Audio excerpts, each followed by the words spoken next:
Donc, que le 17 décembre, l'action que vous allez mener soit massive, très massive, pour que le PDG soit obligé de rentrer en discussion avec l'opposition.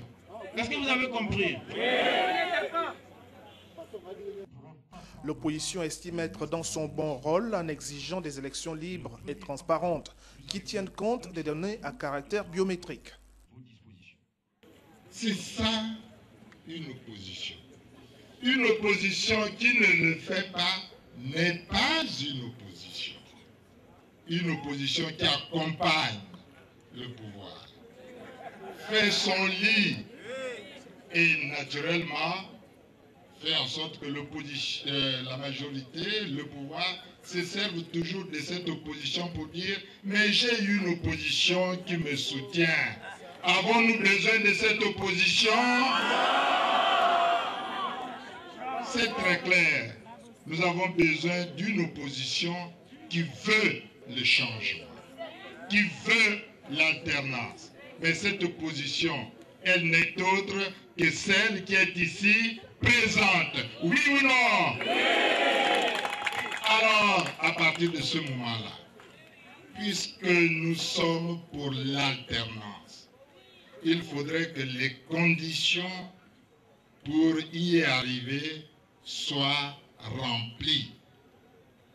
La première de ces conditions, c'est l'élection. Mais pas n'importe quelle élection. Une élection transparente, parce qu'elle doit être juste et crédible. Or, dans notre pays aujourd'hui, c'est le constat amer que nous faisons. L'élection n'est pas transparente. Avec Feu Omar Bongo, nous avons lutté pour cette transparence électorale. Vous savez, il y a eu les accords de Paris qui ont fait en sorte qu'on gagne quelque chose dans l'organisation des élections dans notre pays. Ce qu'on a gagné, c'était la Commission nationale électorale. On a pensé que c'était une avancée. Mais la pratique des hommes a fait en sorte que, avec le temps, nous nous rendions compte que cette CNE, c'est-à-dire la Commission nationale électorale, devenait de plus en plus corrompue. Et alors sont arrivés les accords d'Arambo. Quand nous avons vu cela, on a pensé à une CENAP autonome, c'est-à-dire à une commission nationale, à une commission électorale nationale, autonome et permanente. Et là aussi, nous avons eu quelques avancées, dont la remise des procès-verbaux et puis l'acquisition de l'enveloppe accolée. C'est une avancée, mais il y a un point fondamental que nous n'arrivons pas à maîtriser, c'est la liste électorale. Mes prédécesseurs vous l'ont dit. On y trouve tout le monde. On y enlève de cette liste électorale aussi les noms de ceux qu'on ne veut pas voir voter parce qu'on sait qu'ils vont voter contre le pouvoir. À partir de ce moment-là, cette fameuse liste électorale est toujours mauvaise. Je vous prends quelques exemples. Dans le siège de M. Eyegendon, parce qu'ils ont affiché les listes électorales récemment, on a enlevé le nom de près de 1500 personne. Radié, il est là. Il l'a fait observer et il a saisi les autorités compétentes, dont le ministre de l'Intérieur. Soi-disant. Ensuite, le professeur Gomila, qui est député du premier siège de Moabi, ne trouve pas son nom sur la liste électorale. Zachary Migoto a fait vérifier la liste électorale à Mounana.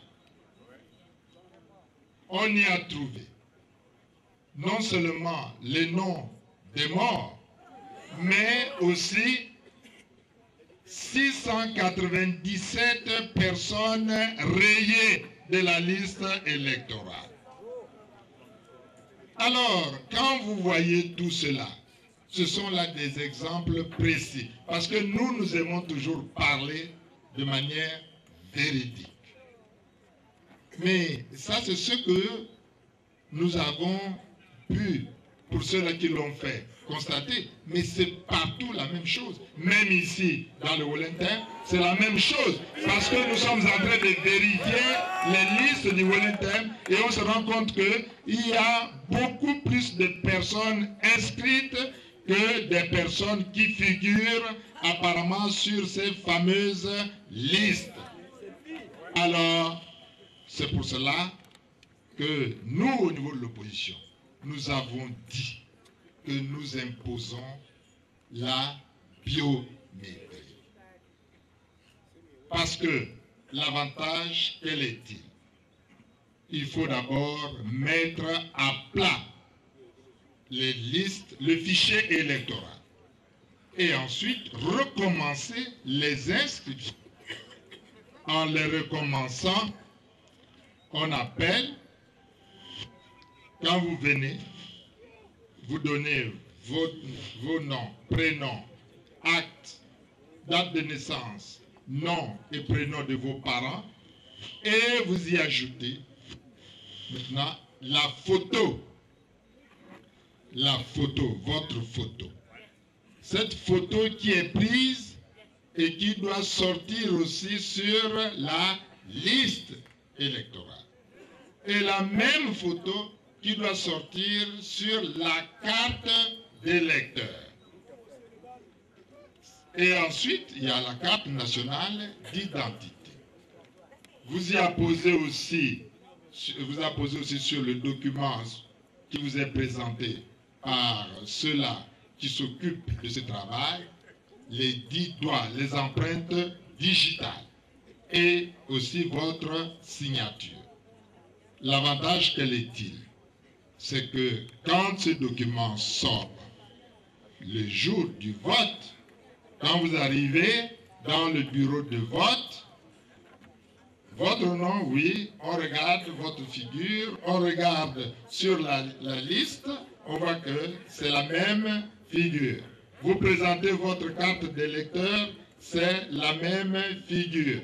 Votre carte nationale d'identité, c'est la même figure.